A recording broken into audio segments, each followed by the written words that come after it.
So good afternoon, everybody. Ladies and gentlemen, welcome. My name is Michael Newman. I'm the Chief Executive of the AJR, the Association of Jewish Refugees, and it is a great pleasure to see you all. There's lots of familiar faces I can see as I scroll through the screens. And if you are joining us for the first time, this is your first involvement for the AJR, then a special welcome to you as well. And it also gives me a chance just to tell you quickly about the AJR, our work and our mission, which remains to represent and support Holocaust survivors and refugees in their families with the provision of social welfare services, something that I think we all recognize has become even more critical in recent months. Of course, we greatly miss the in-person interaction with our members, but we do know that our online activities and events have transformed our work during the pandemic and enabled us to connect with members from whom we don't usually hear, and also helped us to reach new audiences and make new friends, both here in the UK and, of course, overseas. And so just before we get going with the main event, I just have a quick request from all of you, and that is if you know of anyone who might need our assistance, then please do let us know. We're in a very fortunate position of being able to offer transformative support to our members, in some cases to their families. As those of you who are regular attenders and who read the AJR Journal know, we disperse a grant allocated to us by the Claims Conference, which is funded in the main by the German government, but which does also include a separate fund for Austrian survivors and refugees endowed by the Austrian government. Alongside our social welfare support, another limb of our work is to engage with the next generations, to whom falls the responsibility to carry forward the legacy of their parents and grandparents. And as we move from living to documented history, our mission is strengthened by connecting the resources we're building so that this and subsequent generations can engage and interact. Now, this is especially important not only so that they can be empowered to challenge and combat Holocaust denial and distortion, but also to perpetuate their family story. And this last part reflects the third part of our mission, to help advance teaching and learning about the Holocaust and its commemoration, which we do as a major benefactor of Holocaust memorialization projects and programs. And it also mirrors one of the key objectives of the IHRA, the International Holocaust Remembrance Alliance, with which the AJR works closely. And I'm delighted that my fellow delegate, Hannah, is one of our speakers today. So that brings us to our event, and we're going to hear today about subjects that, of course, are very personal interest to us, but across the generations. In January, the Austrian federal government launched the National Strategy to combat and prevent all forms of anti-Semitism. At the launch, Federal Minister Caroline Edstadler noted, "Austria has a historical responsibility, especially against the backdrop of the Shoah, the darkest chapter of our history." To talk to us today about the National Strategy and how it connects with Austrian government policy, including with Israel, and the work already being done in Austria to combat anti-Semitism and promote awareness of post-Holocaust issues, I'm honoured and delighted to welcome back two close friends of the AJR. His Excellency, the Austrian Ambassador, Michael Zimmerman, and Hannah Lessig, General Secretary of the Austrian National Fund, and as I mentioned earlier, a fellow delegate to the IHRA as the co-head of the Austrian delegation. And later on, we will also hear from Frank Ortner, the first Secretary and Consul at the Embassy, for an update on applications for Austrian citizenship following the introduction last September of changes to the law on citizenship. And Frank, you're very welcome back. We did an event with you a few months ago, and this is an opportunity to hear the latest information. We're delighted that we have the audience we have today, and as we have done previously, we will keep everyone on mute to save any background noise. But if you have a question or a comment about the presentations you're about to hear, then please do use the chat function, drop it into the bottom of the screen, and then I will come back after our speakers and relay those questions to our speakers for their responses. Today's event is being recorded and will be available on the AJR's YouTube channel in a couple of days. And of course, you can go there and see all the recent events that we've done. Also, many of the events we've done. And if when you watch today, it's best to do so using the speaker view, which you can change in the top right-hand corner. So first we will hear from Hannah Lessig and then from Ambassador Zimmerman. And with that, Hannah, I give you the floor. Thank you very much. Thank you very much. Thank you, AJR. Thank you, Michael, for having me again and giving me the opportunity to speak to a subject close to my heart, close to our hearts. Most of you know what the National Fund is doing, so I will not speak about it, but we are not only entrusted with restitution and with providing recognition and support to the victims. We also support Holocaust remembrance and education. Keeping the memory alive is also very important in view of the danger of rising anti-Semitism, which we will talk about today. In post-war Austria, anti-Semitism was an anti-Semitism without Jews. After the Holocaust, anti-Semitism was sort of an international taboo. And in Austria, the prohibition law goes some way towards keeping it in check, where people could express their views freely before 1945. The new social norms now prevent them from voicing them so bluntly. And yet, the age-old resentments did not vanish at the end of the war. They sank beneath the surface, where they continued to fester among broad sections of the population regularly, rearing their ugly head over the subsequent decades. Whenever the opportunity arose, like in 1986, during Kurt Waldheim's presidential election campaign. Last fall, when 2 attacks against the Jewish community in Austria's second largest city, Graz, took place, slogans were sprayed on the windows of the synagogue, and the president of the Graz Jewish community was physically attacked. Many people in Austria, including top politicians and church leaders, spoke out against these attacks, and Austria's federal president, Alexander van der Bellen, tweeted, "Hatred of Jews and anti-Semitism has no place in our society." Anti-Semitism existed long before the Nazi rise to power and continued to exist after the fall of the Hitlerite regime. There was no fresh start after 1945. Anti-Semitism always was and continues to remain more or less openly a part of Austria's reality, as well as in Europe and around the world. With the rise of anti-Semitism, in the 19th century, great thinkers of the age like Konstantin Brunner, philosopher, compared anti-Semitism to illnesses. For example, he said, the existence of anti-Semitism cannot be denied, just as it is not possible to deny the existence of an illness. And over 100 years later, this comparison is still valid.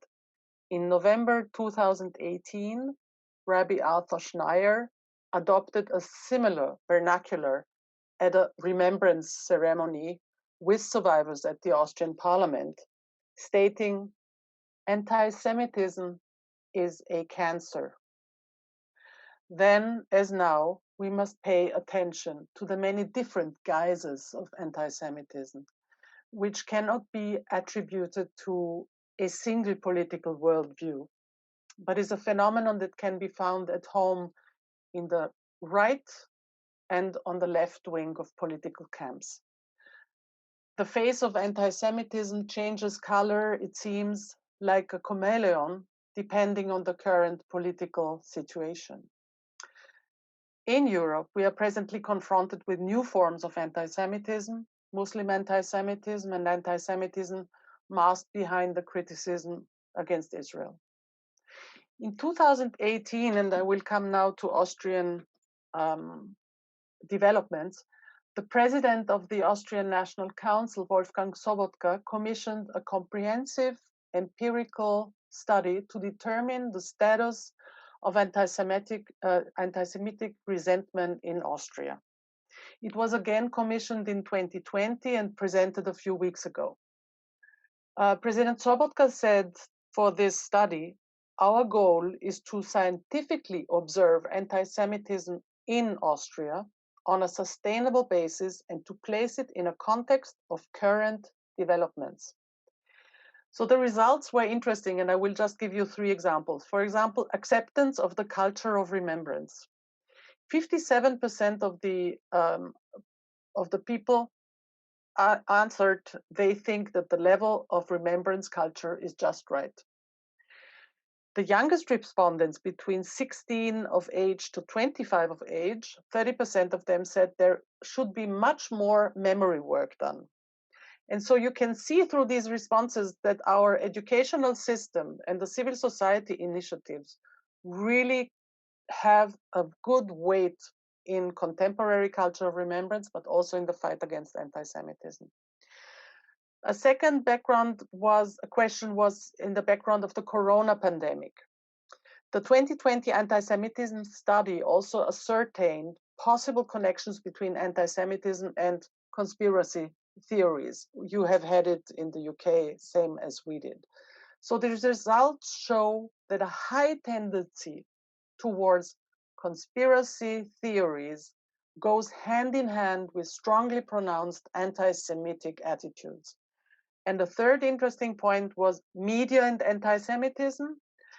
Most of the people don't trust social medias, but those who do are keen on accepting also anti-Semitic statements to be correct.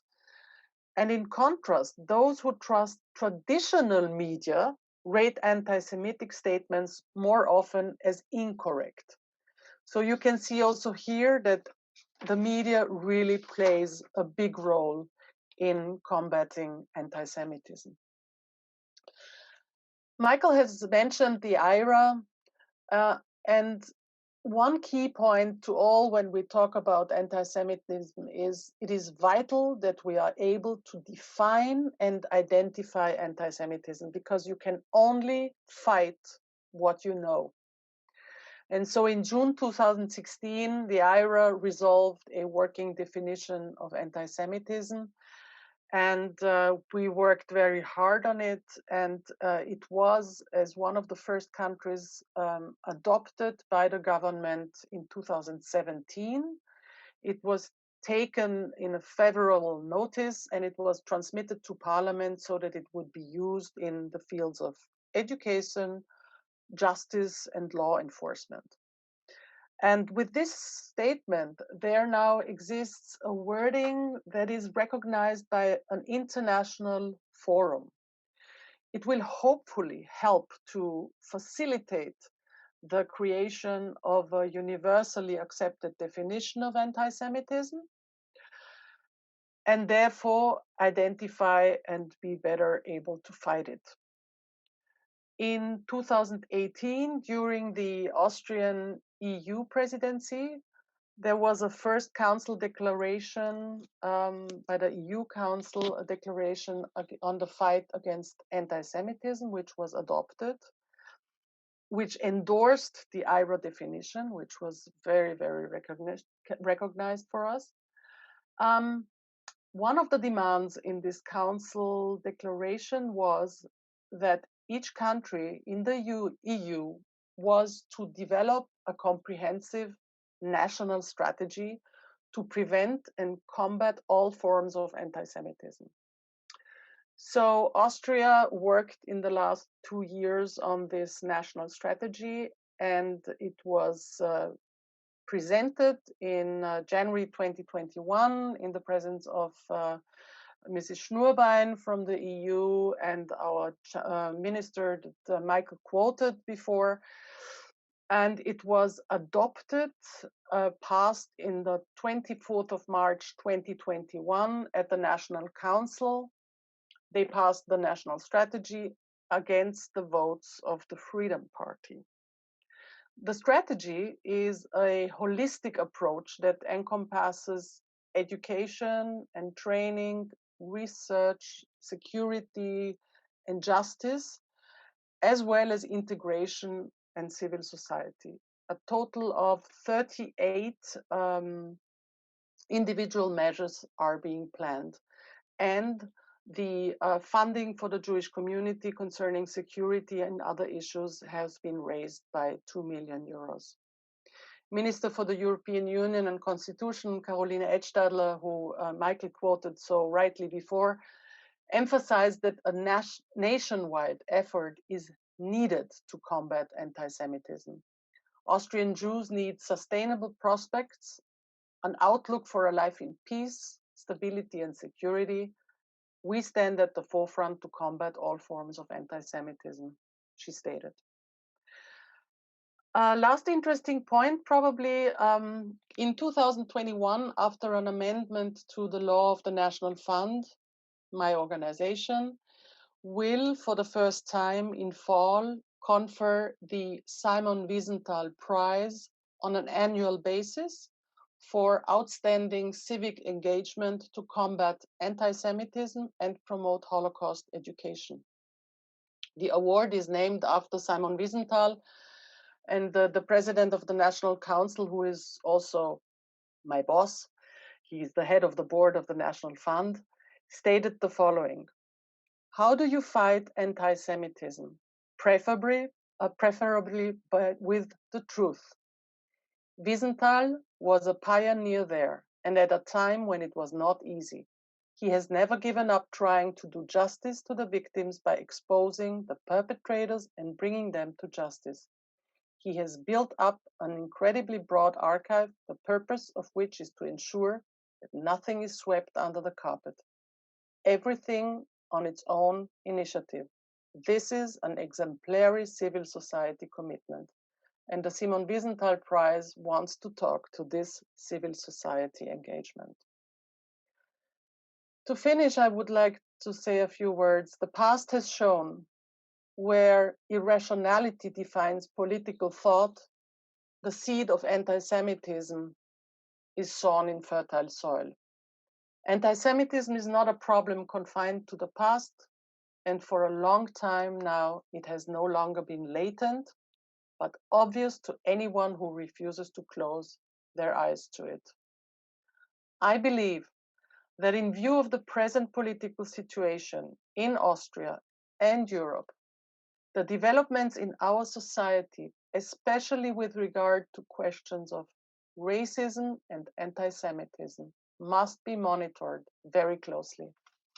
History never repeats itself in the same way, but some age-old prejudices and thought patterns remain anchored in people's minds. Today, just as in those terrible times, there is no lack of rational arguments and voices warning against anti-Semitism. But the very real danger exists that these voices of warning will be drowned out by the waves of hatred. I'm glad to say that Austria has come a long way and is a country where our governments, for at least the last decades, have done their utmost to protect the Jewish community and to ensure the communal life and acknowledge the vital part which the Jewish heritage played in Austria and what Jewish culture today means for the Austrian society. Thank you. Thank you very much, Hannah, as ever, for a very informative overview. And now, if I can pass the microphone to Ambassador Zimmerman to add your comments on the national strategy and that policy. And just to remind everyone that if you do want to add a comment or have a question, then please do drop it into the chat function. Thank you, Ambassador. Thank you very much, Michael. Good afternoon, ladies and gentlemen. Good afternoon, friends. Thank you, Hannah, for that really thorough introduction and pointing out the important steps that have been taken, unfortunately, because they need to be taken. I think it was very good that you quoted Ravi Schneier, who compared anti-Semitism to cancer. And not only because it spreads like, or can spread like cancer, but also, as we know now after a year of the pandemic, that viruses can mutate.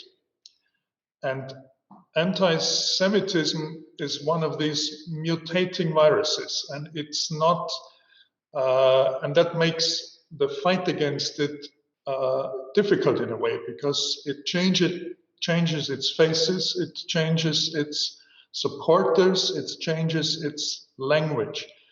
And it is necessary to be very vigilant to identify where anti-Semitism hides. And thank you, Hannah, for mentioning conspiracy theories, for mentioning the fringes of populist, non-governmental and non-party movements, which can sometimes very quickly turn into nasty affairs. There is one thing that can sometimes obscure the picture, and that is that anti-Semitism hides behind criticizing Israel and behind anti-Zionism. And I think you can not separate fight against anti-Semitism from your policy and your relations with the State of Israel. That is something that is a practical necessity. To fight anti-Semitism is not an abstract thing, it's not a theory, it's not a self-contained policy. I think, and we in Austria think it has to work in close relationship with the State of Israel and with good relations with the State of Israel. Now, the relations between Austria and the State of Israel have undergone many ups and downs in the past 70 years and are quite interesting. And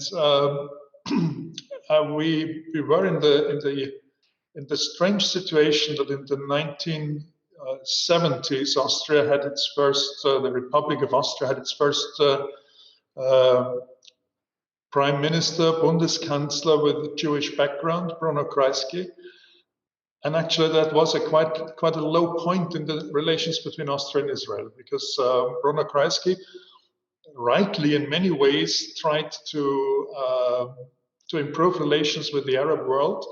But I think it was never easy for him to maintain the adequate relations with Israel, and there are some very unpleasant anecdotes from his time, and it was a tense relationship between the Austrian government, the then Austrian government, and the then government of the State of Israel.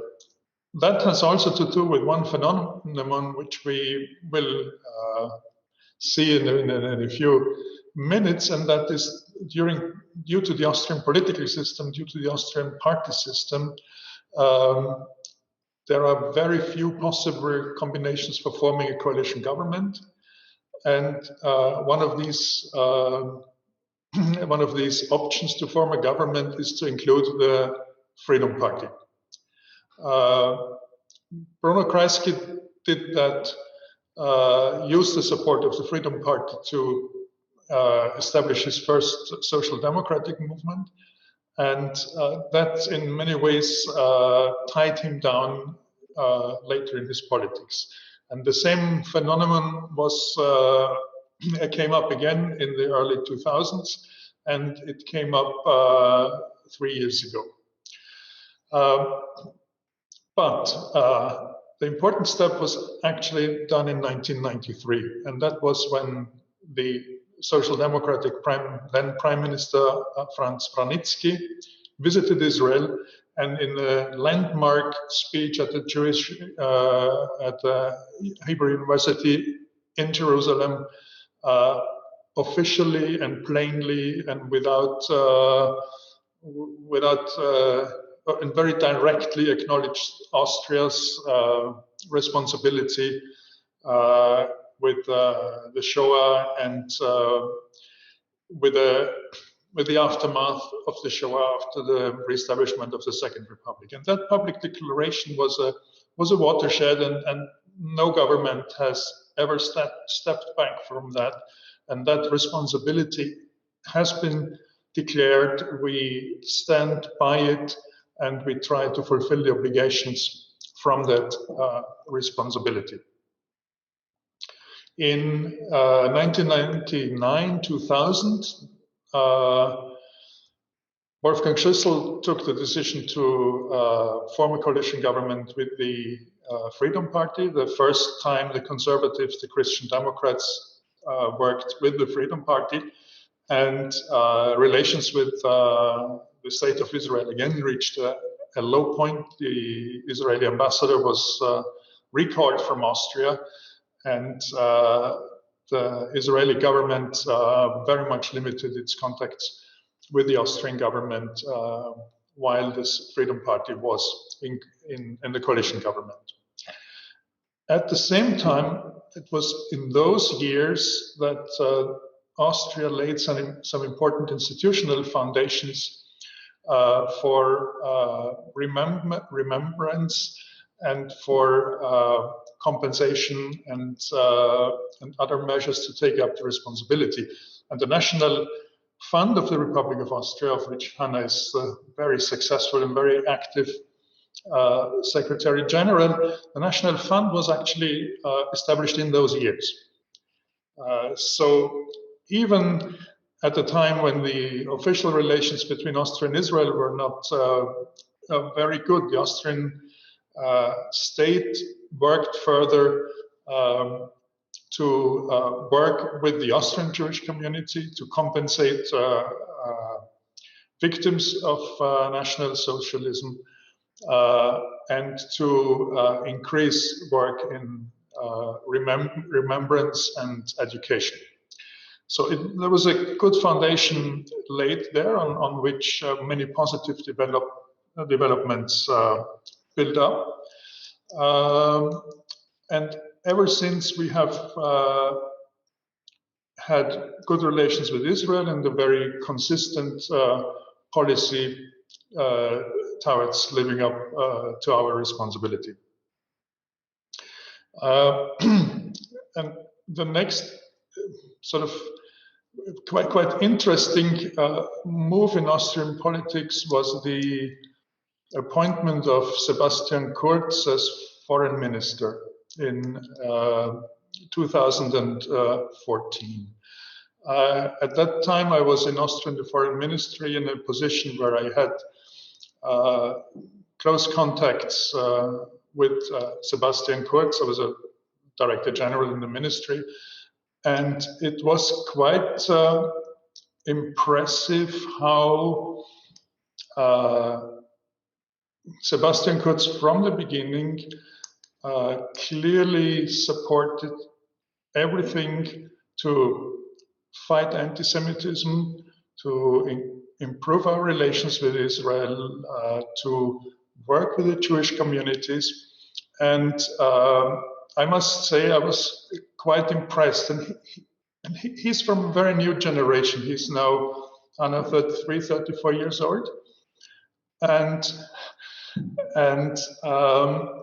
so he has no personal connections to the second half, to the Holocaust. His parents even are too young to have lived through it, and still I really noticed his personal commitment in that aspect, and the consequential and then the direct attitude he had.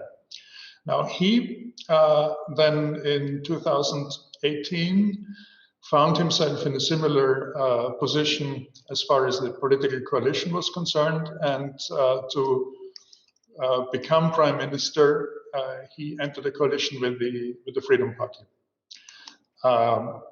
At that time, however, I think everybody was sensibilized enough to see that that was not necessarily a step backwards in Austria's policy with regard to its Jewish community, with regards to the international Jewish community, or with the state of Israel, and the very negative reaction did not take place, which was good, because the government could continue its work.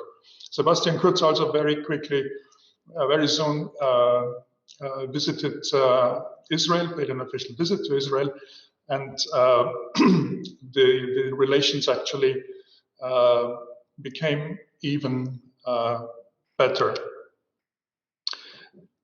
Now,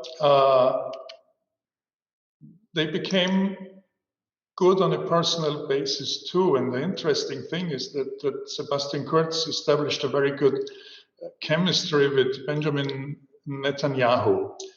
And what happened, and that's quite interesting, is in February 2020, last year, just when the pandemic started to rise, Sebastian Kurtz visited London to have talks with the Prime Minister here, and he mentioned that he had been alerted to the dangers of the coronavirus by Benjamin Netanyahu personally. Netanyahu called him, said, "Sebastian, watch this virus. There's something very bad coming up. Take care of it, and let's stay in contact." And that was Austria. That's why Austria was so quick in the first weeks of the pandemic, because our Prime Minister took this warning from Israel very seriously, and made sure that we went into lockdown very quickly. Now, we have had other problems since with our vaccination policies, but that's a different story. And I think it shows how important it is to have certain relations on political levels, and to trust each other. And I think Sebastian Kurtz did not betray this trust. And a few weeks ago in March in Geneva, Austria for the first time voted in the International Human Rights Council, in the UN Human Rights Council, for the first time voted against a resolution criticizing Israel. There is a general sort of European consensus, Germany and Italy, France, either to support this resolution which criticizes Israel's policy towards the Palestinians, or at least to abstain. And there is few countries, notably the US, which actively vote against this resolution. And this year, a few weeks ago, Austria, for the first time, joined the ones voting against this resolution criticizing Israel. Quite an unusual step for Austria, because our foreign policy often tries to be in the middle of the road and abstaining from too radical positions, but that was a clear signal, I guess. And a week before that political decision in Geneva, Israel's president, Reuven Rivlin, visited Vienna as one of 3 countries during a trip to Europe, the other being Germany and France. And I think it was also a very positive visit, because our federal president, Alexander van der Bellen, who is the first top politician coming from the Green Party, also has a very clear standpoint regarding Austria's policies towards its Jewish citizens, its Jewish heritage, and its responsibility. Which is good because, as Hannah mentioned, that anti-Semitism can also be found in very surprising corners of the political spectrum. And yeah, but our federal president had also established a very good relation with the president of Israel on that occasion. I just wanted to mention that because there is a bit bigger picture behind successful fight against anti-Semitism. And I think in this bigger picture, Austria has taken some important and some actually courageous steps, which I think give us a better chance to continue the fight against anti-Semitism. Thank you very much for listening to that, and I hope I could give you a little background information on the general topic. Thank you. Thank you very much, Ambassador. I think that more than gave us a bit of a background. It's a great insight into what's happening there. Just looking at a couple of the questions that come on, if I can try to paraphrase a couple of them. Has this strategy, first of all, how does it connect with, we know from the IHRA they have a working definition of anti-Semitism. How does it connect to that? And then also, is this then inspiring other countries? I mean, you talk about courageous step, Ambassador. We're very fortunate in the UK to have an envoy, a special envoy dealing with anti-Semitism in Lord John Mann, who's spoken on our events before. But we don't have a national strategy, if you like. We have an envoy. But is this inspiring other countries? What's the response been internationally, if I could say?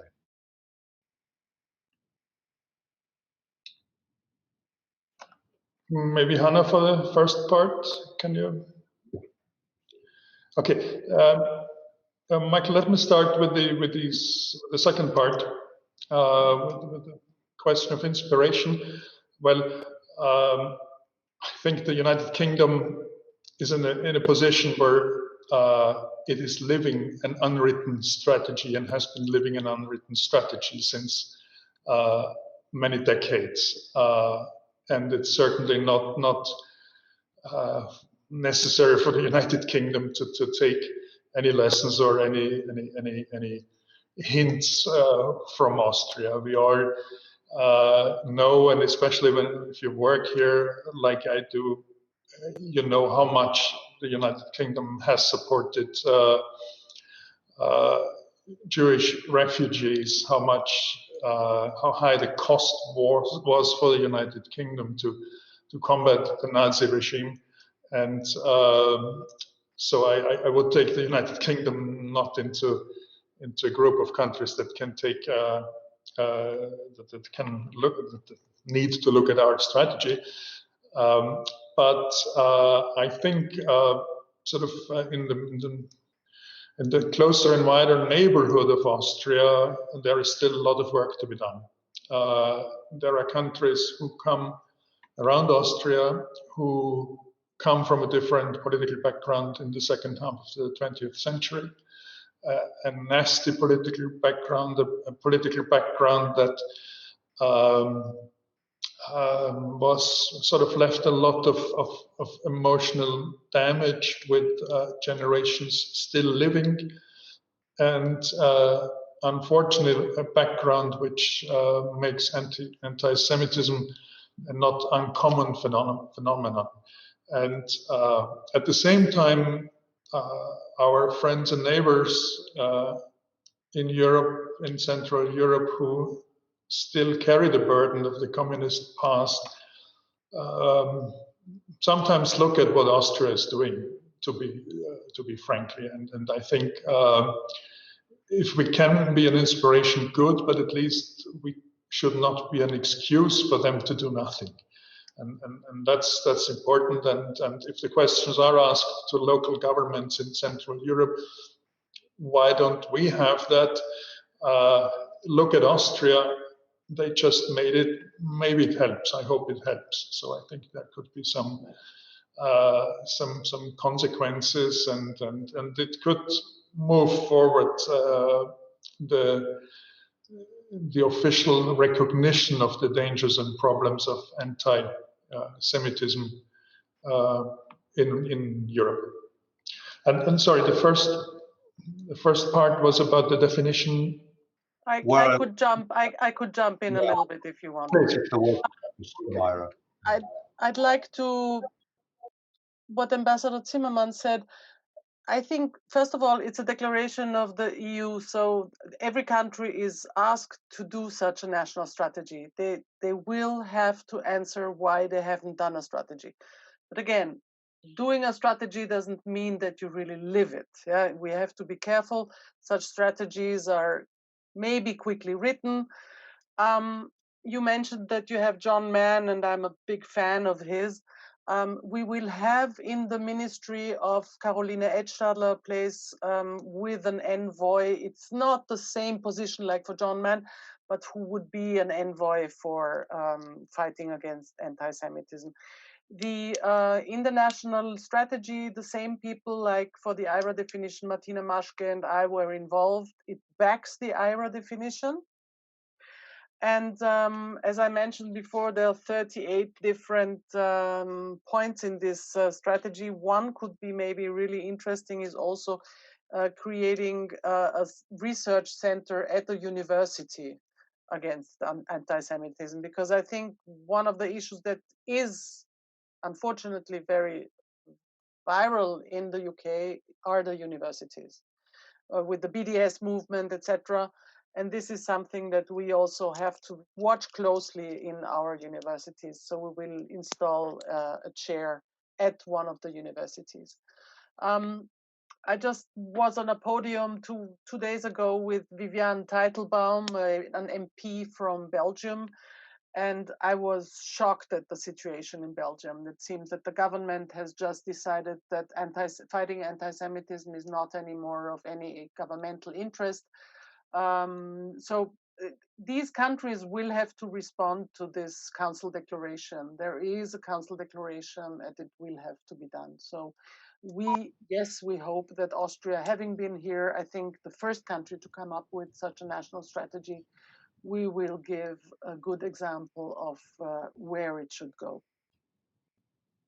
Thank you. I mean, I didn't want to suggest for one moment that if in UK we don't have a problem, we have it in a different way. If you ask students at universities, at Jewish students at universities, for example, their experience is that there is a strong anti-Israel, anti-Zionist movement, and that, of course, it spills over into an anti-Semitic feeling for a lot of students who are not necessarily equipped to deal with it, to respond in the same way a politician or somebody who works for a national agency is. So different countries, different challenges.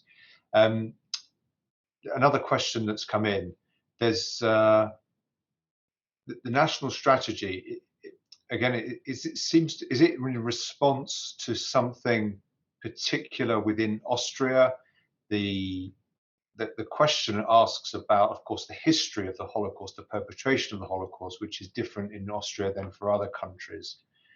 But does it go way back? Does it go all the way back to the perpetration of the Holocaust as the starting point for the thinking about how to respond to it today?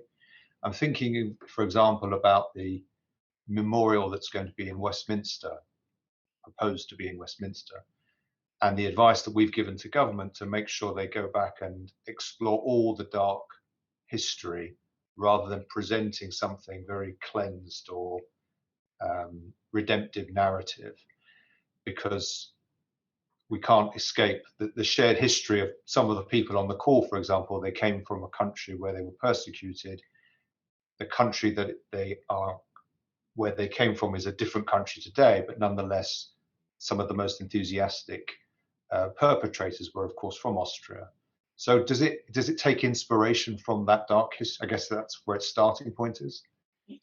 May I just jump in here? I mean, Ambassador Zimmerman mentioned it, and the audience knows me. So that the last 25 years, I think, really since, I mean, beginning with Kurt Waldheim, where it all came to the surface, and then 91, Vranitzky really making a declaration on that there were many Austrians perpetrators, and then the whole work of the National Fund and of the Zukunftsfund and of other organizations and the civil society developing led to something that also the ambassador mentioned, to a generation more educated of it, even if Chancellor Kurtz has no relation to the Holocaust. He is well aware of Austria not being the first victim anymore. So anything that you do when you say you're fighting anti-Semitism, and Caroline Edstadler, the same, they know the responsibility which lie in the darkest past of our country. So one of the points in the national strategy, for example, is that we are going to create, we are going to support and coordinate the ERI, which is the European Holocaust Research Infrastructure, meaning that we will put money into an institution which is Europe-wide, looking into the Holocaust, looking at the perpetrators, looking at the responsibilities. And this, I have two more interesting points. We are going to inaugurate, the National Fund was endowed with the renewal of the National Austrian Exhibition at the camp of Auschwitz-Birkenau. In the old days, when you visited the Block 17, there was a big frontal poster saying Austria first victim. This exhibition is going to talk about the victims, but it's going to talk balanced very much also about the perpetrators, because my grandmother was killed in Auschwitz. Without the perpetrators, there wouldn't have been victims. So this is something where we really are keen on showing what Austria did at that time.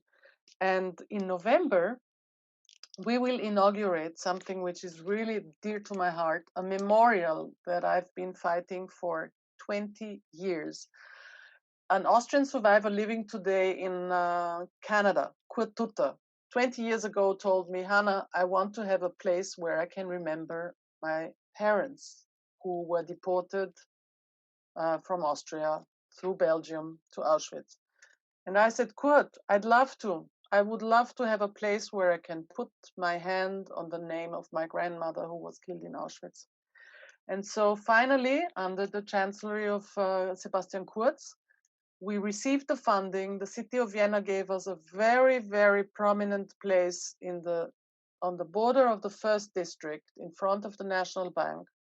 And we will have 182 meters, a oval round with 162 plaques of yellow marble, like the Jerusalem stone, where there's more than 64,000 names of Jewish women, Jewish men, and Jewish children who were killed from Austria during the Holocaust. Their names will be there. And even somebody who has no connection to the Holocaust and no knowledge, when you go into such a big area and there are so many names, you will start asking questions. And I had to mention it, even if it has nothing to do with the strategy. This memorial is going to be just wonderful, and I will be able to be there for my grandmother. Thank you. Ambassador, did you wish to add anything? No? Okay. Last question for you then, for you both.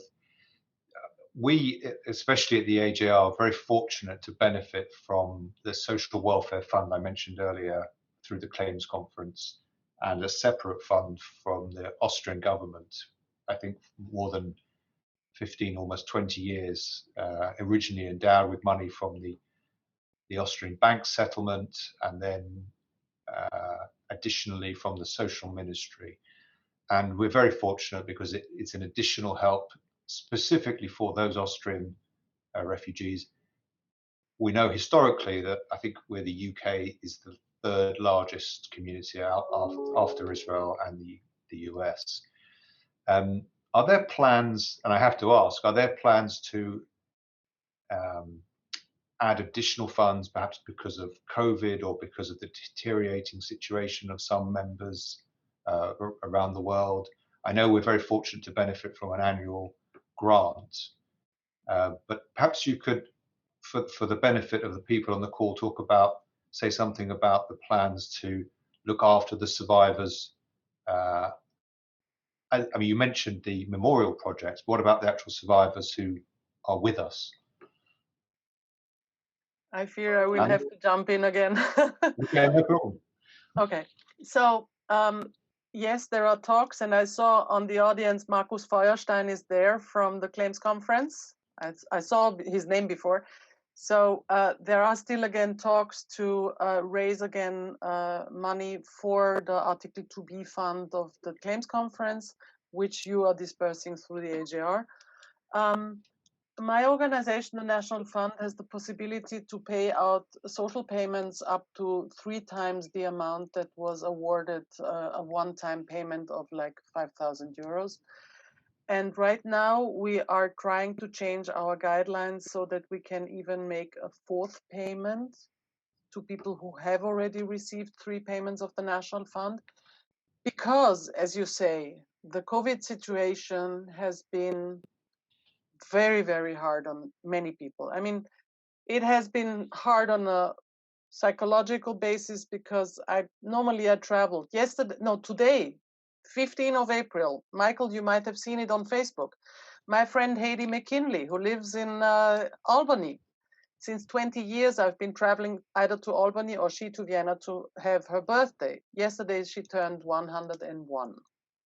And we were on Zoom together, and already her 100th birthday was on Zoom, and we said, oh, we'll do the 101st again physically. Well, doesn't look like.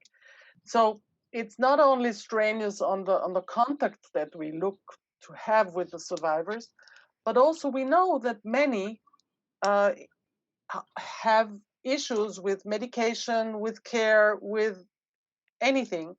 So we are trying at the National Fund not only to see for normal 2nd and 3rd payment, but in case somebody has already received 3 payments, that the National Fund will be also able to pay another 4th payment.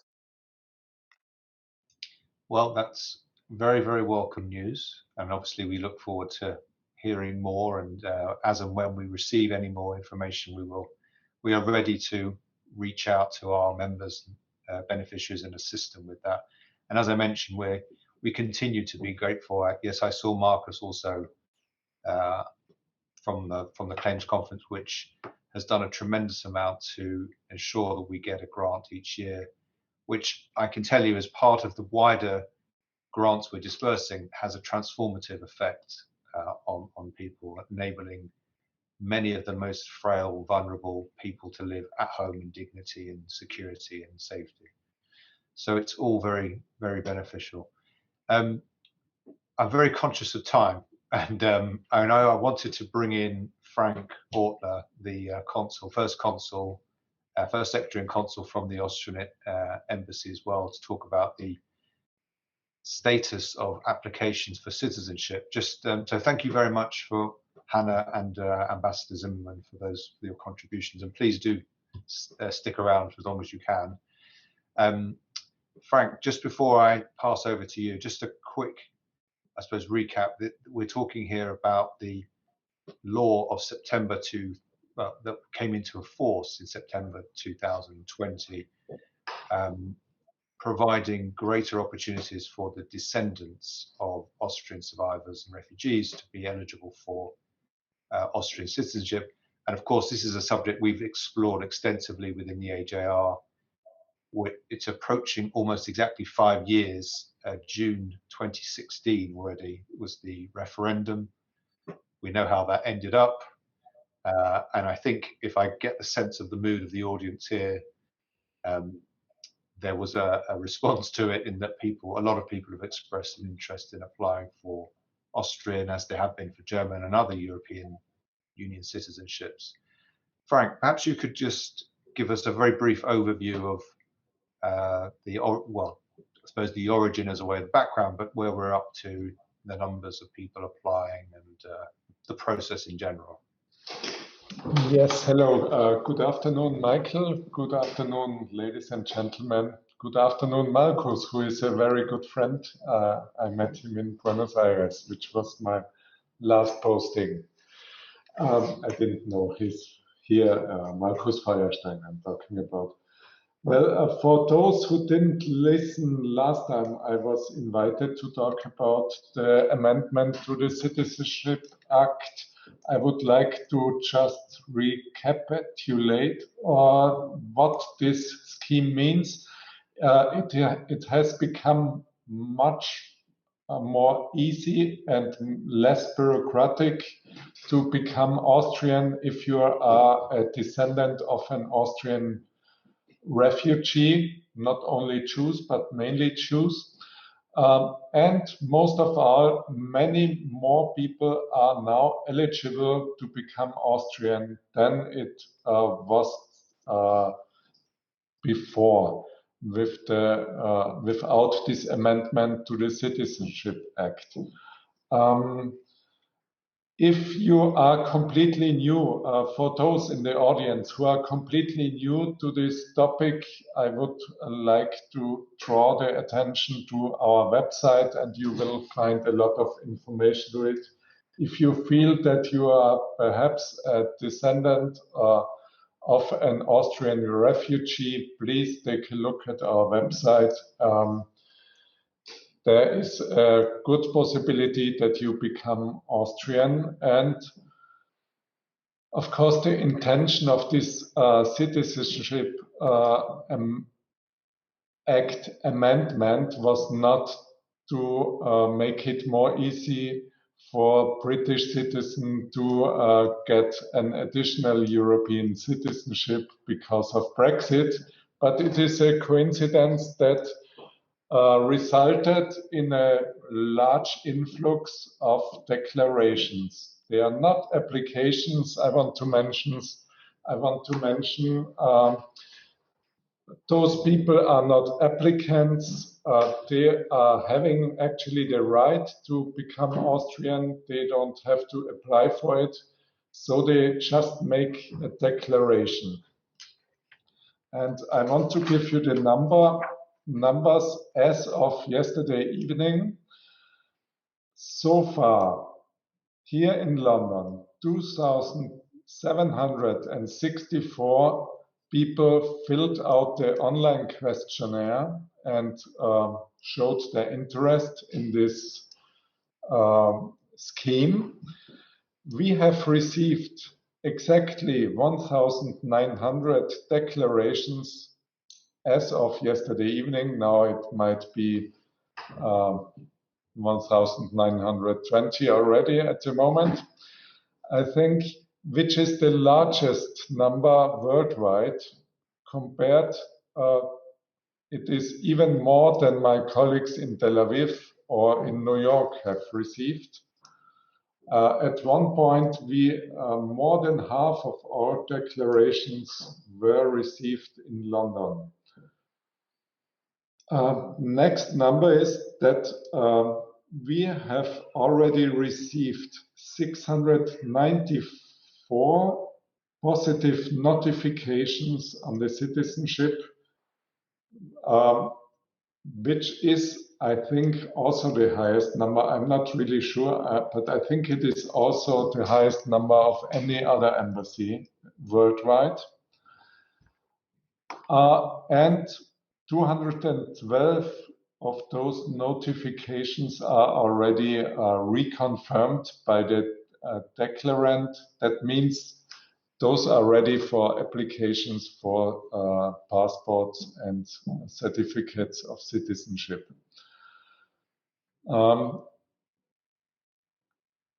I think my colleagues have been very busy, and I think I am very proud on their work, but I don't want to hold back to the fact that since the end of December, since the second lockdown, the beginning of the second lockdown here in Britain, we had to restrain a little bit.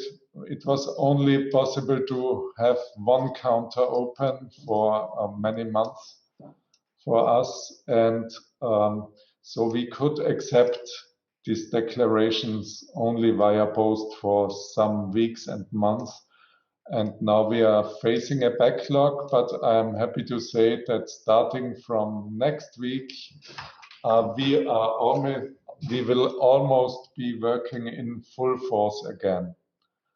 We are going back to 80% presence in the embassy, and so I hope that we can work this backlog that we were facing off very quickly. But perhaps some members of the audience had the unpleasant event that we had to cancel their appointments for filing the declaration, which we are really sorry for. But please rest assured that we will try our best that we can work this backlog off quickly. That was my update. Thank you. I could see some heads nodding, both at the number of applications that you've received, but also the hopefully short delay in restoring appointments. I think you have a lot of customers here, Frank, one way or the other. Could you, just listening to you, there are a couple of questions or statements have come in on the chat as well. Just to clarify, the amendment to the law in September 2020 came into force in 2020. What did it do? What did it amend? How did it improve things, let's say? Well, it's a little bit a complicated matter. It amended that every direct descendant of a Jewish, not only Jewish, of a refugee, of a person who was persecuted and fled Austria between 1933, although this first number is not being written down, but it is in a practical number, between 1933 and 1955, all those descendants are now eligible for becoming Austrian, which was not the case before. Before, it was very problematic for people whose mother has fled Austria and were born in wedlock, because until 1983, all children born in wedlock with an Austrian mother couldn't get the Austrian citizenship, and still the descendants of the refugees are now exempted from that. So it's a privilege, I would say, that those descendants have compared to descendants of non-refugees. And moreover, it has become less bureaucratic. Before, you would have to prove yourself mainly that your ancestor fled, and it lasted years. Michael, I think you know about it, and from this old scheme, which is called Feststellungsverfahren. It's still those cases which are still open. They are open for months, years. Now it has become less bureaucratic, and if you don't have any proof about your ancestor that he fled from Vienna, the colleagues from the city of Vienna, mainly Vienna, but also from other countries in Austria, they will do their best to find a proof that your ancestor was living there. And also the National Fund, of course, is helping.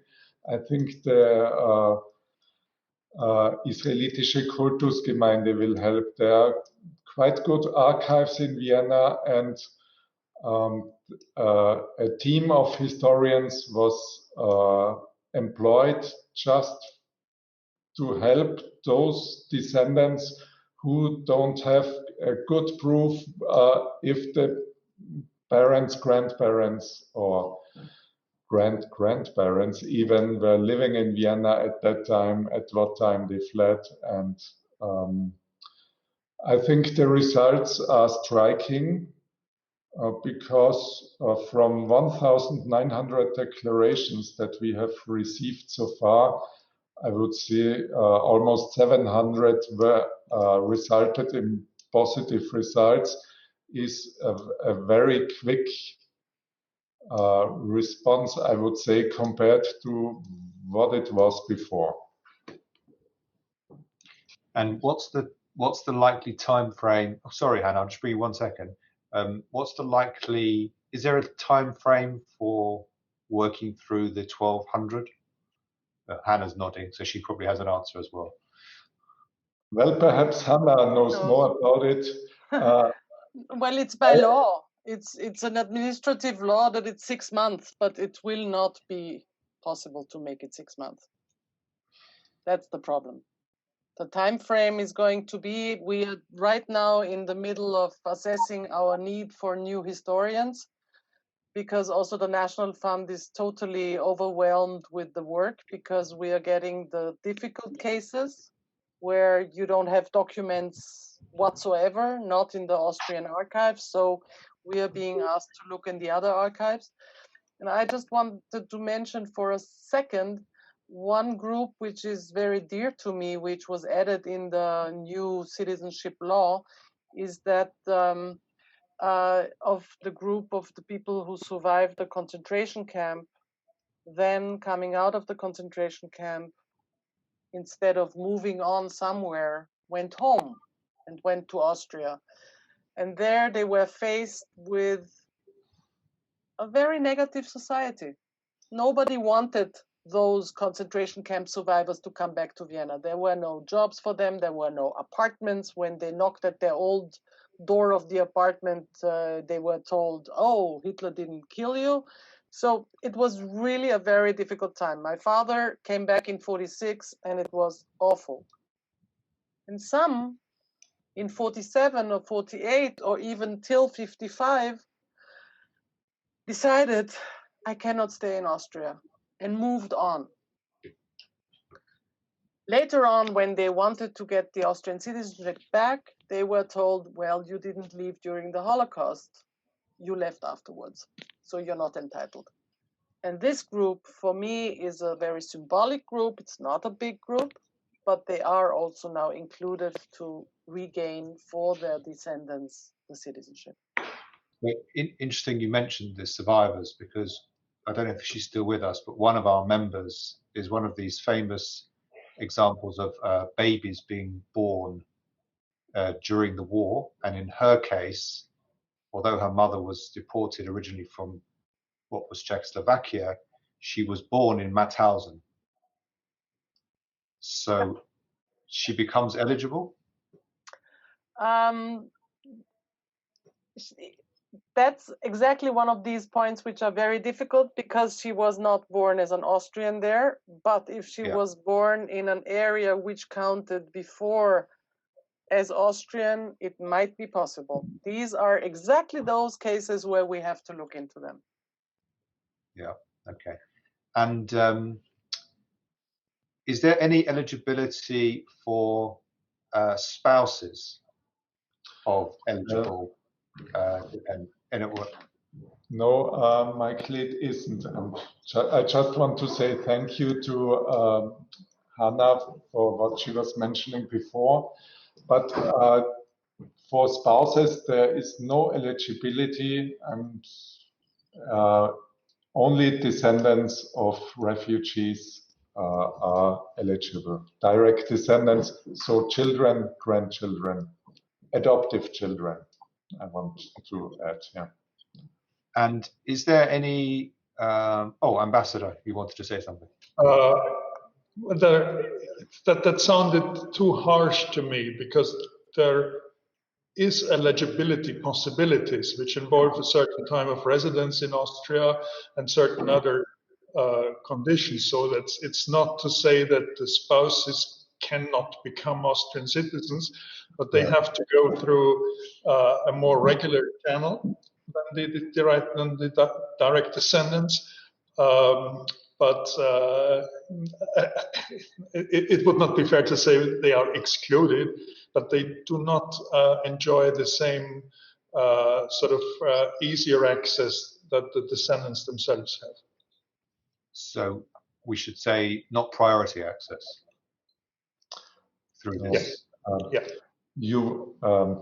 They would have to live in Austria for a period of time at least. It is not possible for them to make a declaration with this new scheme. Let's put it that way. Thank you. And we've already advised a lot of people who are interested in applying on the issue of taking or becoming Austrian and how that fits with British citizenship, and also the implications, for example, tax implications.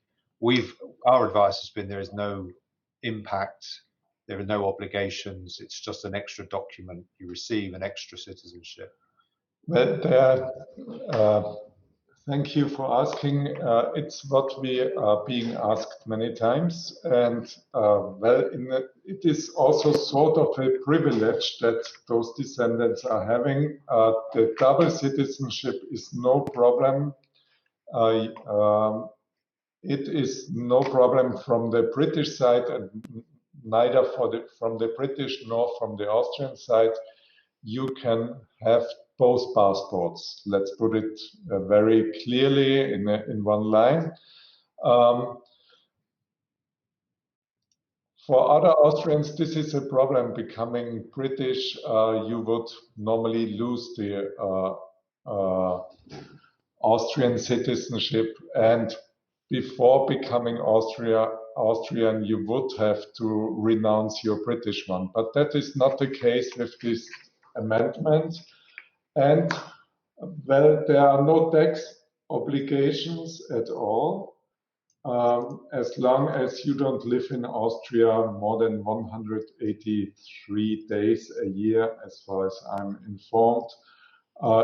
If you continue to live in Britain, you would have no tax obligation whatsoever in Austria. But for young gentlemen, there is some point I want to mention.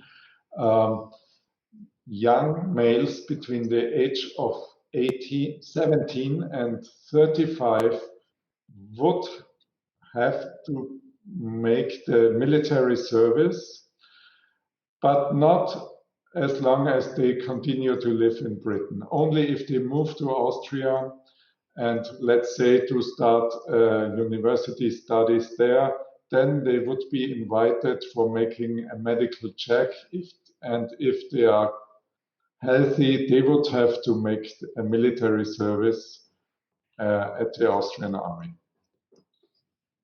I see. Okay. Okay.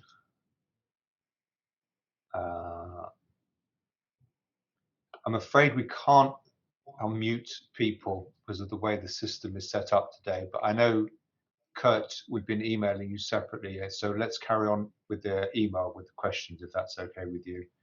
I think that otherwise that covers the questions that have come through here, unless Hannah or Ambassador Frank, you have some further comments or points to make.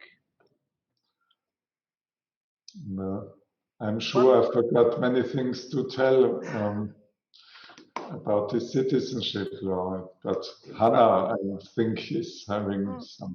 No, I'm fine. I just wanted to say thank you to Michael and IHRA for doing these talks. It's the second that I'm there. It's most informative, I hope, also for the audience, and it's really, I can only say these kind of things are the good possibility to have a good exchange, even though I really would love soon to see you all in person again.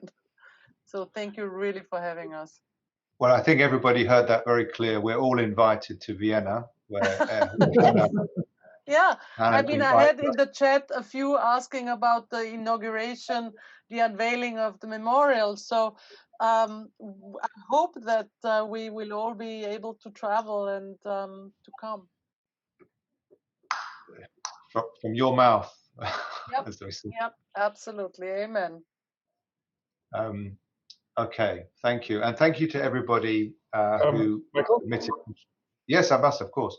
Yes, well, may I also say thank you to you and to the IHRA, and a word to the audience. It's very important that you also support the IHRA.